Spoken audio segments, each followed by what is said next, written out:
लोकसभा चुनाव पहला, नेहरू जी का स्ट्राइक रेट 74%, लोकसभा चुनाव इंदिरा गांधी के असैसिनेशन के बाद राजीव गांधी का स्ट्राइक रेट 76%, और अभी बिहार में कितना है, एनडीए का ओवरऑल कह रहा हूँ 84% के आसपास है। तो क्या ये ऐसा कौन सा जनसैलाब उमड़ा हुआ था, कौन से घी की नदियाँ बह रही थी, कौन से रोजगार मिल रहे थे, कौन से विश्वविद्यालय बन रहे थे, कौन से कॉलेज यूनिवर्सिटी बन रहे थे, कौन वहाँ जगमग जगमग सब कुछ हो रहा था, कौन सा रोजगार, कौन सा पलायन रुक गया था? तो क्या था कि खाली 10,000 रुपये देने से वोट मिल गया? मैं चुनाव आयोग से सवाल पूछना चाहता हूँ। खान सर ने बड़ा अच्छा एक इंटरव्यू में कहा था, उन्होंने बिहार की जनता को लेकर कहा था कि आप इसरो के साइंटिस्ट को लाकर यहाँ पे चुनाव लड़वाइए, हार जाएगा, पंचायती का चुनाव हरवा देंगे लोग। हाँ। तो प्रशांत किशोर लड़ रहे थे, अब वो कह रहे हैं कि बकायदा वर्ल्ड बैंक का पैसा यूज हो रहा था, आप लोग भी एलिगेशंस लगा रहे हैं, लेकिन कुल मिला के जनता ही चुनती है। अच्छा एक बात बताइए, हाथ कंगन को आरसी क्या, पढ़े लिखे को फारसी क्या? 10,000 रुपया चुनाव में बांटे गए कि आचार संहिता का उल्लंघन था कि नहीं था? उस वक्त इसको लेकर विपक्ष ने इतने पुरजोर तरीके से क्यों नहीं उठाया? नहीं, वो नहीं उठाया, उनकी गलती है। 2 महीने तक रैलियां नहीं हुई, नहीं, राहुल गांधी नदारत रहे। छोड़िए ना, हम कोई भी फैक्टर हो, थोड़ा सा इंट्रोस्पेक्ट भी करना चाहिए। एकदम करना चाहिए। मैं एकदम, मुझे मौका मिलेगा तो पूरा इंट्रोस्पेक्ट करेंगे, एनालिसिस भी करेंगे। लेकिन क्या हम मान लो जितनी भी गलती करें तो क्या चुनाव आयोग भी गलती करेगा? तो उसके लिए तो बधाइयां दे ही रहे हैं आप लोग कि नहीं जीते हैं। नहीं जीते हैं तो हम ये भी करेंगे, फर्जी सरकार बनी है।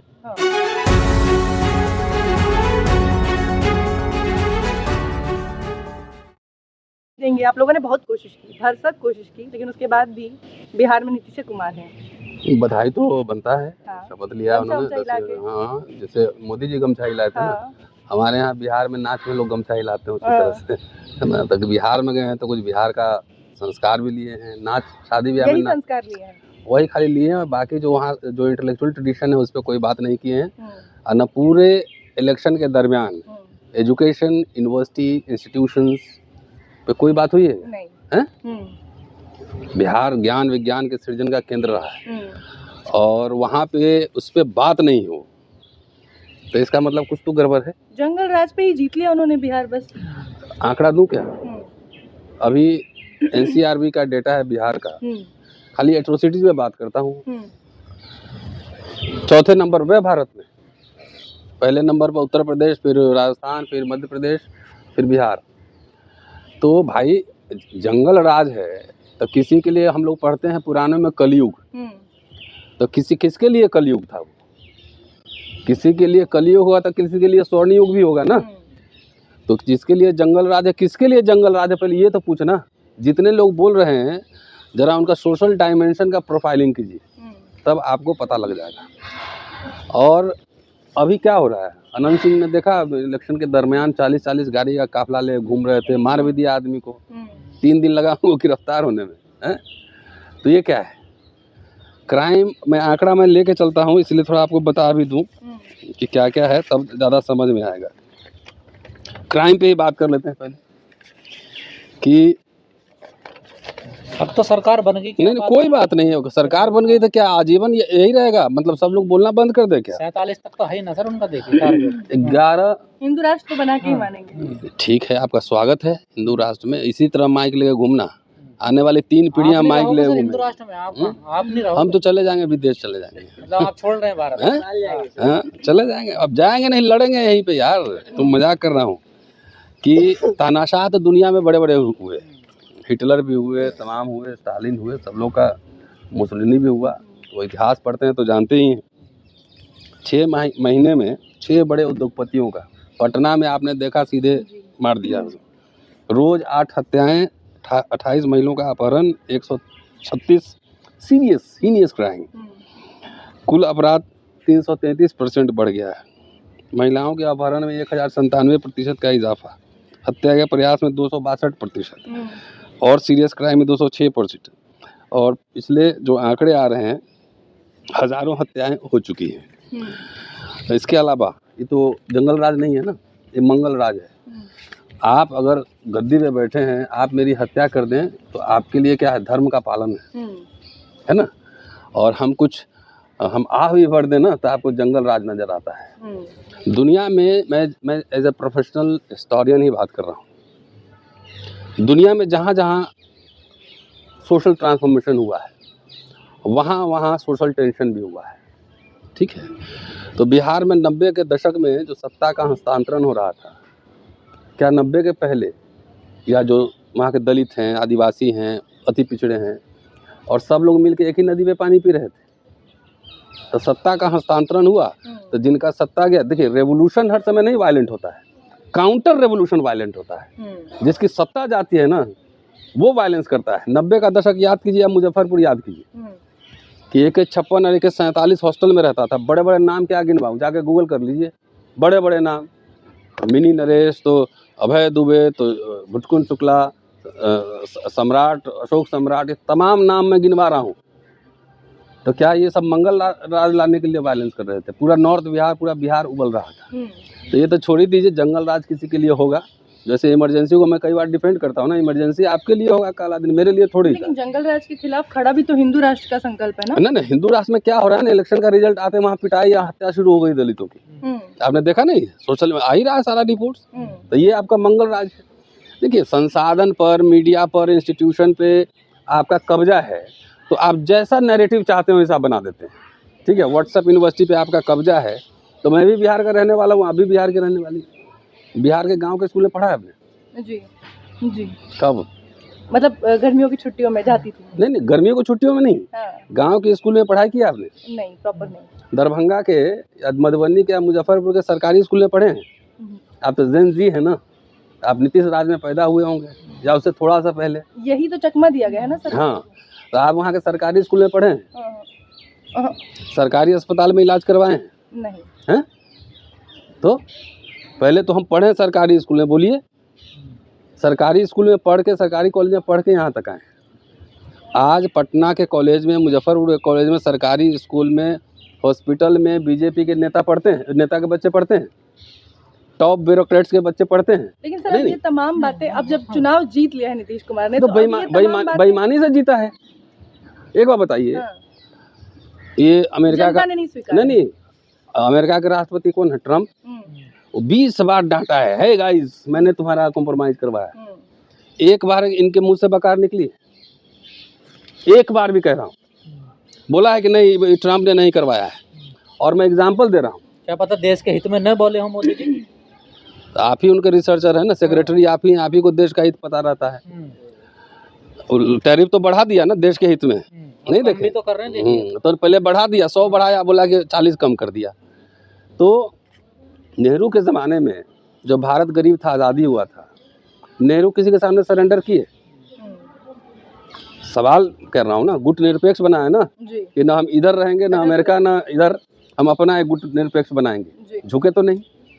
इंदिरा जी के ज़माने में भारत गरीब था, अमेरिका आंख दिखाते रहा, उन्होंने डबल आंख दिखा के पाकिस्तान तोड़ दिया ना। अमेरिका क्या कर लिया? परमाणु परीक्षण किया ना, स्माइलिंग बुद्धा पोखरण में किया ना।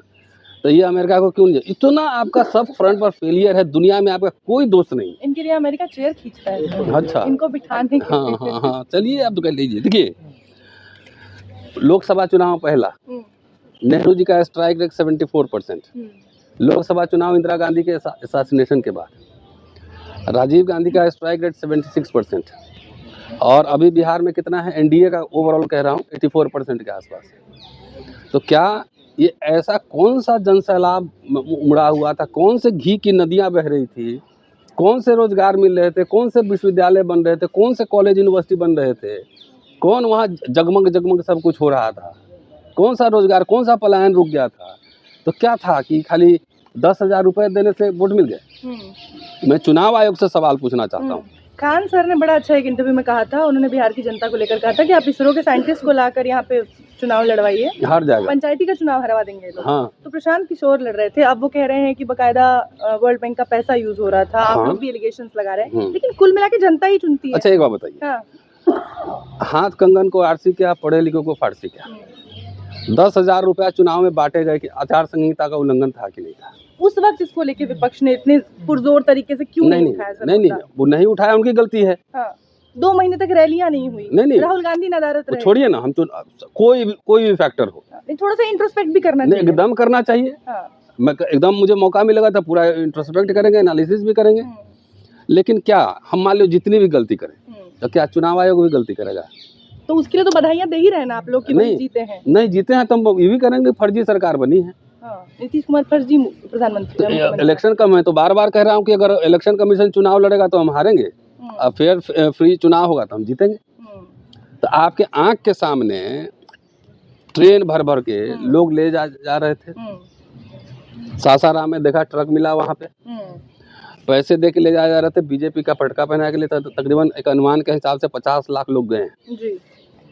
और चुनाव हो गया, घी की नदी बह रही है, तो वहाँ से लोग भर भर के ट्रेन वापस आ रहे हैं। फिर 10,000 रुपये इलेक्शन के 3 दिन तक बांटे जा रहे हैं। एक एक आदमी 2-2 जगह 3-3 जगह वोट दे रहा है। बिहार में तो नहीं बांटे गए ना, उससे पहले महाराष्ट्र में बांटे गए, मध्य प्रदेश में बांटे गए, तमाम जगहों पे बांटे गए। मैं ये तो क्या कह रहा हूँ, ने वो भी देखा था, नहीं, उसका असर भी देखा। विपक्ष ने नहीं किया, उनकी गलती है। हाँ। मैं कह रहा हूँ कि आचार संहिता क्या होता है, पहले भी आप देखेंगे तो बहुत सारी योजनाएं रोकी गई हैं कि इलेक्शन के दरमियान आप नहीं कर सकते। हाँ, बिल्कुल। ठीक है जी। तो जब देखिए एसेंशियल जो सर्विसेज होते हैं ना, वो नहीं रोके जाते हैं, जैसे स्वास्थ्य को लेकर है, उसमें नहीं रोके जाते हैं। लेकिन 10,000 रुपया से कौन एसेंशियल काम हो रहा था? इसका मतलब आपने सरकार या वर्ल्ड बैंक के पैसा से या जनता के टैक्स के पैसा का आपने रिश्वत दे के वोट खरीदा ना। इसको इस तरीके से भी देखा जा सकता है ना कि बिहार की जनता को वोट चोरी को बिहार की जनता ने नकार दिया है। जैसे पहले राहुल गांधी का वो पहले जो मोदी जी को लेकर पहले जो बातें वो करते थे, उसको भी नकारा था लोगों ने। अरे हम क्या बोले, मायावती जी वहाँ भी कह रहे हैं कि गड़बड़ हुआ इलेक्शन में। हाँ, वो भी विपक्ष को ही इल्जाम लगा रही है। नहीं, विपक्ष को क्या लगा, उनका नहीं कि गड़बड़ हो रहा है इलेक्शन में, फ्री एंड फेयर नहीं हुआ इलेक्शन। इलेक्शन कमीशन का क्या काम है? फ्री फेयर ट्रांसपेरेंट इलेक्शन कराना, यही काम है। हम चुनाव हारे चलिए आप एक चुनौती दे रहे हैं, आप वीवीपैट की पूरी 243 सीट पे गिनती कराओ, ठीक है जी। जहां हम जीते हैं वहां भी आप करवाओ, और जहां हारे हैं वहां भी करवाओ। अगर उसमें हम हार गए तो ये माना जाएगा कि बिहार में जो है ना, खाली मछली मखाना, गमछा, 10,000 रुपया, गुदगुदी वाला भाषण में वोट मिलेगा। लेकिन सर ओवैसी कह रहे हैं ये कांग्रेस जो है ना वोट कटवा पार्टी। एक आदमी पूछो पहले सर, ओवैसी संस्थाओं को बदनाम कर रहे हैं। राहुल गांधी 272 ब्यूरोक्रेट्स ने और वो साइन करके दिए हैं। ऐसा है, 272 ब्यूरोक्रेट, जजेज और डिप्लोमेट, पहले उनकी प्रोफाइलिंग की जांच होनी चाहिए, उनके संपत्ति की जांच होनी चाहिए, जितने जजमेंट उन्होंने दिए हैं उनकी जांच होनी चाहिए। इनको तो इतना सारा सवाल उठ रहा है, इस पर तो याद नहीं, सब पेरोल पे है, पेरोल पे होगा। इनकी संपत्ति की जांच कीजिए तब पता लगेगा। इन्होंने जो जजमेंट दिया उनके जजमेंट की जांच कीजिए। इन्होंने जो डिप्लोमेट रहते कितने कितने इनके पास प्रॉपर्टी बढ़े, इनकी जांच कीजिए। इतने सारे देश में त्राहिमाम मचा हुआ है, उसमें तो ये ब्यूरोक्रेट नहीं निकल के आते हैं। अब देश में 272 ब्यूरोक्रेट ही है, ये भाड़े पे लाए गए हैं। लाखों ब्यूरोक्रेट है, वो तो नहीं बोल रहे हैं। ये इवन जो IAS बोल रहा है, इतनी हिम्मत है तो लेटरल इंटरव्यू बोल के दिखाओ ना, क्यों नहीं बोले उस पर? इतने जो ब्यूरोक्रेसी का आधा 3/4 सब प्राइवेटाइज हो गया, कॉन्ट्रैक्चुअल हो गया, उस पर तो इनकी जवाब नहीं निकलती है। लेबर लॉ चेंज हो रहे हैं, उस पर तो जवाब नहीं निकलती है। क्राइम बढ़ रहे हैं, मॉब लिंचिंग हो रहा है, माइनॉरिटीज को अटैक किया जा रहा है, क्राइम अगेंस्ट वुमेन बढ़ रहा है, इस पे तो इनकी आवाज़ नहीं निकलती। तो इनका क्रेडेंशियल तो खुद डाउटफुल है। सर, जो ओवैसी कह रहे हैं उसकी उनकी बात से आप सहमत हैं कि कांग्रेस अब वोट कटवा पार्टी हो गई है? भाई वो पॉलिटिकल पार्टी चलाते हैं, उनको जो मर्जी है वो कह सकते हैं। लेकिन अभी ओवैसी साहब के पास कितना मेंबर ऑफ पार्लियामेंट है? कांग्रेस अभी देश की सबसे पुरानी पार्टी है और अभी leader of opposition Rahul Gandhi है। 100 मेंबर ऑफ पार्लियामेंट इनके पास है। 3 राज्यों में इनकी सरकार है। ओवैसी साहब की सरकार कितने राज्यों में? सर, आप भी गए थे बिहार में चुनाव के दौरान, लेकिन आपके जो प्रदेश अध्यक्ष हैं वो खुद 20,000 से वोटों से चुनाव हार गए हैं, जो आपके प्रदेश अध्यक्ष हैं कांग्रेस के। ऐसी समाज से आते हैं तो सर, ऐसी समाज भी बीजेपी की तरफ जा रहा है सर। जो कोटे वाले जो विधायक है वो सब एनडीए जीत गई। तो अच्छा है ना, जिता के ले गए हैं। इन विधायकों से पूछे ना समाज कि जो अभी मर्डर हो रहा है, हिंसा हो रहा है, जो उनकी नौकरी मारी जा रही है, हकमारी हो रही है, इस पर भी तो जरा बोल लो भाई, बोलो ना उस पर, चुप क्यों हो? ये तो समाज को भी समझना चाहिए। अगर ऐसे लोगों को आप वोट दे रहे हैं तो इसका मतलब आपको मान सम्मान इज्जत की नौकरी जीवन नहीं जीना है। वो विधायक कितने प्रोटेस्ट में रहते हैं, कितनी आवाज़ बुलंद करते हैं। खाली 6 महीने में कोलकाता में चुनाव है, पश्चिम बंगाल में चुनाव है, क्या महागठबंधन को मोदी सरकार ने रास्ता नहीं दिखा दिया है? रास्ता तो दिखाई दे। मोदी जी ने कहा गंगा का पानी इधर से जाता है। गंगा में बहुत सारा कचरा भी जाके वहाँ सागर में मिल जाता है, पता है कि नहीं? गंगा घाट पे जितना जलाया जाता है लोगों को, जितने तो बिहार मरते हैं, नहीं बहुत सारे कचड़े भी बंगाल में धुल जाएंगे।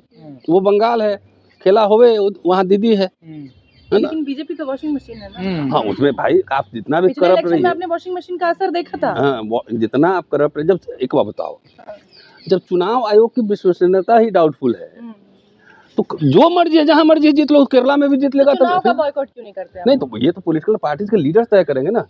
मैं तो अभी भी कह रहा हूँ कि ईवीएम के विरोध में जीत भी जाऊं, मान लो, तब भी हम ईवीएम का विरोध करेंगे। ठीक है। और अभी रामलीला ग्राउंड में रैली घोषणा हुआ है ना, तो देखते हैं उसमें क्या रिएक्शन। वैसे तो वाकई ओपोजिशन को, पॉलिटिकल पार्टी को सड़क पर उतर जाना चाहिए। ठीक है, थैंक यू।